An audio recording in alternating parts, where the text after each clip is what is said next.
नमस्कार. सर्व शेतकरी बंधूंचे जमीन वाचवा कार्यक्रमात स्वागत आहे. आपल्या गावात जी पण जमीन आहे त्या सर्व जमिनीमध्ये जर आपण एकाच प्रकारचे बीज, खते, एकाच ठिकाणचे पाणी दिले आणि एकसारखी मेहनत केल्यानंतर सुद्धा एकसारखे पीक येईल का? नाही. का? कारण प्रत्येक ठिकाणची जमीन वेगळी आहे. म्हणजेच सर्व गोष्टी जसे बीज, खते, पाणी आणि मेहनत एकसारख्या असून सुद्धा जर जमीन वेगवेगळी असेल तर पीक वेगळे येते. या ठिकाणी एक गोष्ट तर पक्की आहे की पीक येण्यामागे जमिनीचे योगदान सगळ्यात जास्त महत्त्वपूर्ण आहे. जमीन हलकी तर पीक हलकं, जमीन चांगली तर पीक चांगलं. जर जमिनीला आपण ताकदवर बनवली तर चांगलं पीक घेण्यापासून आपल्याला कोणी थांबवू शकतं का? नाही.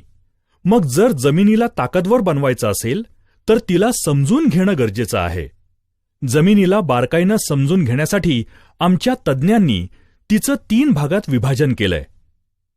पहिला भाग भौतिक गुण. जमीन दिसायला कशी आहे? लाल आहे, काळी आहे की सफेद आहे? जमिनीची पाणी धरून ठेवण्याची तसेच सोडण्याची क्षमता किती आहे? हे जमिनीचे भौतिक गुण आहेत. यांना आपण बदलू शकतो का? नाही. पण याच भौतिक गुणांच्या आधारे आपण कोणतं पीक लावायचं ते ठरवतो. आता दुसरा भाग रासायनिक गुण. भौतिक गुणांच्या आधारे आपण ठरवलं की आपल्याला गहू लावायचे आहेत. आता समजा गव्हाच्या पिकाला 50 किलो नायट्रोजनची गरज आहे आणि जमिनीत 25 किलो नायट्रोजन उपलब्ध आहे. तर शेतकरी काय करेल? 25 किलो नायट्रोजन विकत आणून जमिनीत टाकेल. याचा अर्थ असा की ही जी काही तत्व आहेत जसं nitrogen, potassium, phosphorus, copper, zinc, sodium, boron, calcium इत्यादी, ही सर्व तत्व जमिनीच्या रासायनिक भागामध्ये येतात. त्यावर आजपर्यंत शेतकरी काम करत आलेला आहे. या तत्वांवर काम करण्यासाठी शेतकऱ्याकडे 2 मार्ग आहेत. एकतर शेतकरी रासायनिक खते किंवा बाजारात उपलब्ध असलेल्या उत्पादनांच्या माध्यमातून ही कमतरता भरून काढतो, नाहीतर शेणखत किंवा कंपोस्ट खत या माध्यमातून भरून काढतो. आता शेणखत किंवा कंपोस्टमध्ये काय आहे? तर यामध्ये सर्व तत्वांचे भांडार आहे जे या खताच्या माध्यमातून पिकाला मिळते. याचा अर्थ हा की आत्तापर्यंत शेतकरी किंवा जेवढ्या पण कंपन्या आहेत त्या याच भागावर काम करत आल्या आहेत. तो म्हणजे दुसरा भाग जमिनीचे रासायनिक गुण, म्हणजेच किती तत्व उपलब्ध आहेत आणि पिकाची गरज किती आहे त्याच्यानुसार तत्व कमी जास्त करणे. आता आपण बघूया की भौतिक गुण आणि रासायनिक गुण यांच्या व्यतिरिक्त तिसरा भाग काय आहे आणि आपल्याला तो जरुरी आहे का? आणि हो, त्यानंतरच आपण त्यावर काम करायचं का नाही ते ठरवूया. तिसरा भाग ज्याला आपण म्हणूया जैविक गुण. जमिनीच्या जैविक भागामध्ये जेवढे पण जीवाणू आहेत ते या भागामध्ये येतात. आता हे आपल्यासाठी गरजेचे आहे का? हे माहिती करून घेण्यासाठी आपण काय करू शकतो? आपण आपल्या शेतातली माती घेऊ आणि तिचे 2 भाग करू. एका भागाला आपण 160 डिग्री सेंटीग्रेड ते 500 डिग्री सेंटीग्रेड तापमानात गरम करू. हे कुठे करू शकतो? तर लोहाराच्या भट्टीत करू. नंतर ती माती थंड करू. त्यानंतर दोन्ही भागात आपण बी टाकू. ज्या भागाला आपण गरम केलं होतं त्या भागातून बी कधीच उगवणार नाही. असं का? आता बघा, ज्या भागाला गरम केलं होतं त्या भागातले भौतिक गुण तसेच आहेत, रासायनिक गुण सुद्धा तसेच आहेत. मग काय झालं? झालं असं की 160 डिग्री सेंटीग्रेडच्या वरच्या तापमानात जे जीव जीवाणू होते ते सगळे संपून गेले, म्हणून ते नाही उगवलं. याचा अर्थ असा की बी उगवण्याची प्रक्रिया ही कोणाच्या माध्यमातून होत होती? तर जीवाणूंच्या माध्यमातून होत होती. हे एक काम झालं. आता दुसरं काम बघा. आपण शेतकरी जेव्हा जमिनीत खत टाकतो त्यावेळी असं करतो का की पिकाच्या आजूबाजूची माती कोरून त्याच्या मुळ्या बघून खत टाकतो? नाही. आपण काय करतो? कसं पण खत फेकून देतो. आता खत तर मुळांच्या जवळ नाही पडत, ते कुठेही पडलेलं असतं. तरी पण जर 2 दिवसानंतर आपण पाहिलं तर पिकामध्ये बदल झालेला दिसून येतो. याचा अर्थ ते टाकलेलं खत पिकाला लागू पडलं, म्हणजेच खत आणि पीक यामध्ये काहीतरी हालचाल झालीये. मग काय झालं? खत चालून पिकाकडे गेलं की मुळ्या बाहेर येऊन खत खाऊन परत आत गेल्या? नाही, असं काहीही झालं नाही. या कामामध्ये सर्वात महत्वाचं काम जीवाणूंचं असतं. मला सांगा, जे खत आपण टाकतो ते खत पिकं एकाच वेळेला घेतात का? नाही. मग जे खत आपण टाकतो ते स्वतःला जमिनीत साठवून ठेवू शकतं का? नाही. तर जीवाणू काय करतात? शेतकरी जी खतं टाकतो त्यांना साठवून ठेवून पिकांना जशी गरज लागेल त्यानुसार ती खतं पिकात पोहोचवण्याचं काम करतात. हे महत्वाचं काम पण जीवाणूंच्याच माध्यमातून होतं. आता तिसरं काम. बरीच अशी तत्वं आहेत जी पिकं असतात त्या स्वरूपात कधीच येत नाहीत. तुमच्या भाषेत सांगायचं तर समजा गहू घेतले. गहू आपल्या खाण्यासाठी असतात. जर मी तुम्हाला 1 प्लेटभर गहू खायला दिले तर तुम्ही खाणार का? नाही. तर काय करणार? त्याचं पीठ कराल, त्याची चपाती बनवाल आणि मग खाल. याचा अर्थ असा की ज्या स्वरूपात आहे त्यातून दुसऱ्या स्वरूपात बदललं तरच खाऊ शकणार. त्याचप्रमाणे फॉस्फरस, सिलिकॉन यासारखी जी तत्वं आहेत ती आहे त्या स्वरूपात पिकं कधीच घेत नाहीत. त्यांना दुसऱ्या स्वरूपात बदलण्याची गरज असते. त्यांना घुलनशील बनवावं लागतं. हे काम जीवाणूंच्याच माध्यमातून होतं. जर आपण फॉस्फरस जमिनीत टाकला आणि त्या ठिकाणी जीवाणूच नसतील तर तो फॉस्फरस जमिनीत तसाच पडून राहील. तो पिकासाठी वापरलाच जाणार नाही. आणि तुम्ही विचार कराल, मी तर पिकात टाकलंय तरी पण फॉस्फरसची कमतरता का आली? मग तुम्ही काय करणार? परत फॉस्फरस आणून टाकणार आणि असं केल्यानं आपला खर्च वाढतो. याचा अर्थ हा की ही सर्व तत्व उपलब्ध स्वरूपात बदलून पिकांमध्ये पोचवण्याचं महत्त्वपूर्ण काम जीवाणूंच्याच माध्यमातून होतं. आता कार्बन आणि नायट्रोजनच्या संबंधाबाबत तुम्हाला कल्पना आहे का? तर बघा, पिकाला सगळ्यात जास्त प्रमाणात जे तत्व लागतं ते नायट्रोजन. पण जमिनीत जितक्या जास्त प्रमाणात कार्बनची आवश्यकता असेल तितके नायट्रोजन पिकांना चांगल्या प्रकारे उपलब्ध होते. अर्थातच जमिनीतील कार्बनचे प्रमाण कमीत कमी 1% ते 1.5% असणे आवश्यक आहे. तसेच पिके आणि माती परीक्षणानुसारही त्यांची मात्रा ठरवता येते. आता शेतकरी काय करतो? नायट्रोजन टाकून सुद्धा नायट्रोजनची कमतरता दिसून आल्यानंतर पुन्हा नायट्रोजन आणून शेतात टाकतो. खरं तर शेतात कार्बनच्या कमतरतेमुळे पिकात नायट्रोजनची कमतरता आली आहे. आता जमिनीत जर कुठलेही तत्व जसे nitrogen, phosphorus, potash, copper, zinc, sulphur या व्यतिरिक्त कुठलेही तत्व कमी असेल तर आपण बाजारातून विकत आणून टाकू शकतो.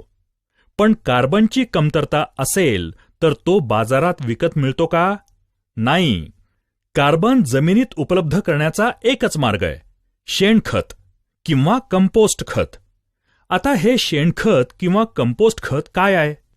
हे मोठ्या पातळीवरचं तत्वांचं विघटन आहे. शेणावर प्रक्रिया होऊन ते खतामध्ये परावर्तित होतं आणि जो काही शेतातील काडी कचरा, पालापाचोळा हा मोठ्या पातळीवर कुजल्यानंतर कंपोस्ट तयार होतं. जेव्हा शेतकरी हे सर्व शेतात टाकतो तेव्हा जीवाणू त्यावर प्रक्रिया करून या खताचं सूक्ष्म पातळीवर विघटन करून त्याच्या आतमध्ये जी तत्व असतात ती काढून पिकांपर्यंत पोहोचवल्यानंतर जो भाग उरतो तो कार्बन असतो. याचा अर्थ हा की जमिनीमध्ये कार्बन उपलब्ध करण्याचे सर्वात महत्वाचे काम पण जीवाणूंच्याच माध्यमातून होते. आता पिकांच्या वाढीसाठी हार्मोन्सची आवश्यकता असते. रोपांना फुलांवर येण्यासाठी आणि फुलाला फळामध्ये बदलण्यासाठी सुद्धा हार्मोन्सची आवश्यकता असते. हे हार्मोन्स तयार करण्याचं काम सुद्धा जीवाणूच करतात. आता रोपाला वेगवेगळ्या आजारांपासून, कीटकांपासून बचाव करण्यासाठी स्वतःमध्ये औषध तयार करायची असतात. बघा, कधीकधी आपल्या शरीरात काही कापलं तर बिना औषधानं ते बरं होतं. कधीकधी एखाद्या तंदुरुस्त माणसाला जर ताप आला तर बिना औषधाने तो बरा होतो. कारण आपलं शरीर आतल्या आतमध्ये औषधं त्यासाठी बनवत असतं. त्याचप्रमाणे पिकामध्येही जी काही ताकद आहे ती जीवाणूंच्या माध्यमातून तयार होते. आता पहिल्यापासून बघितलं तर बी उगवण्याचं काम, आपण जी खते टाकतो ती स्वतःकडे साठवून पिकांपर्यंत पोहोचवण्याचं काम, तसंच तत्वांना दुसऱ्या स्वरूपात बदलून पिकांपर्यंत पोहोचवण्याचं काम, तसंच कार्बन जमिनीत उपलब्ध करण्याचं काम, जोडीनं हार्मोन्स बनवण्याचं काम आणि औषधं तयार करण्याचं काम, ही सर्व महत्त्वपूर्ण कामे याच जीवाणूंच्याच माध्यमातून, याच जमिनीच्या जैविक गुणांच्या माध्यमातून होतात. तर आता मला सांगा, आजपर्यंत शेतकऱ्यांनो किंवा कोणत्याही कंपनीनं या जैविक भागावर किती काम केलंय? मी शेतकऱ्याला एक प्रश्न विचारतो की शेतीचा मजूर कोण आहे?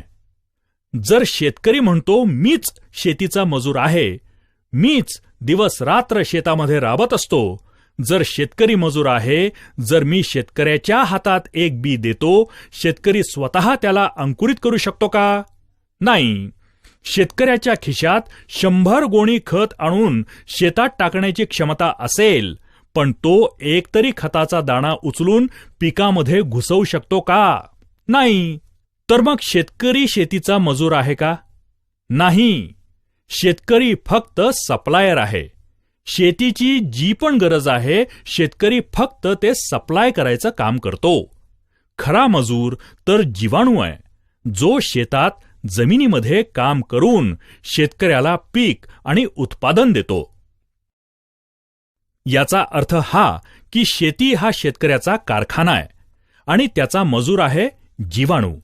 आणि आजपर्यंत शेतकऱ्याला हे माहीत नाही की याचा खरा मजूर कोण आहे.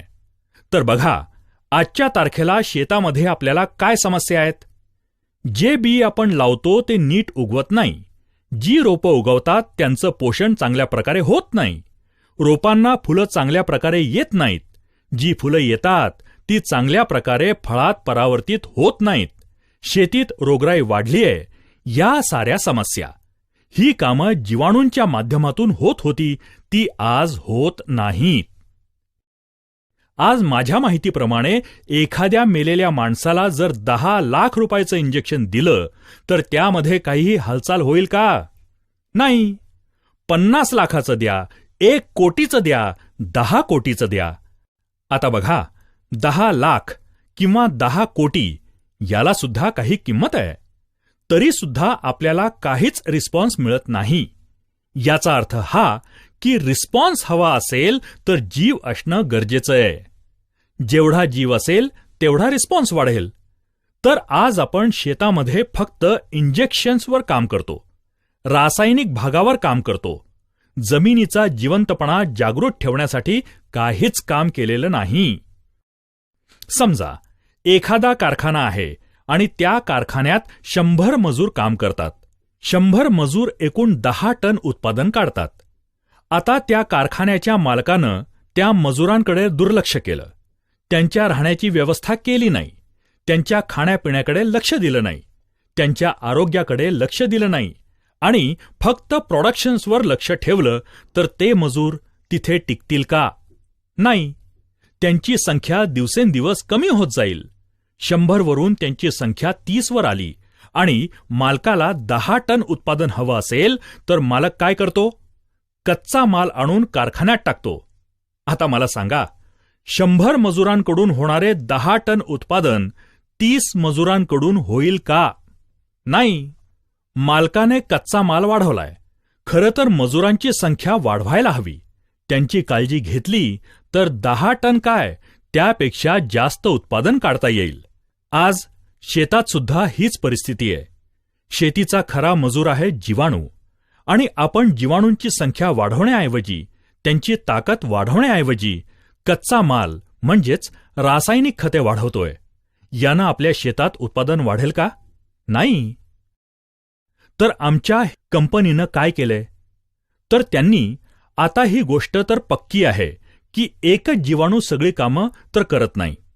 वेगवेगळ्या कामासाठी वेगवेगळा जीवाणू आहे. तर कंपनीनं काय केलं?